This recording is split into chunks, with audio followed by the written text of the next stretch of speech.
Hello daddy. Hi Sanjha, சொல்லுங்க.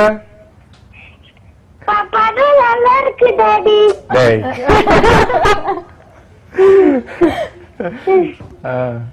நீங்க என்ன பாட போறீங்க சஞ்சா? நீங்க என்ன பாட போறீங்க? உங்களுக்கு என்ன பாட்டு வில்லிலப்பா பிடிக்கும்? உனக்கு பிடிக்கும்ல, உனக்கு அந்த டாடி மம்மி ரொம்ப பிடிக்கும்ல? ஆமா. எனக்கு அந்த பாட்டு ரொம்ப பிடிக்கும். Okay okay. என்னடா தங்கச்சி பாட்டு பாடி கலக்கிட்டா?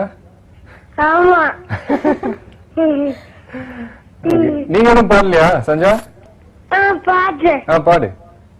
வாடா மாப்பிள்ள வாழைப்பழம் தோப்புல வாலிபால் ஆடலாமா, கிழக்கு புதி போடலாமா? பாடிட்டேன். தேங்க்யூ சஞ்சா. Bye everybody.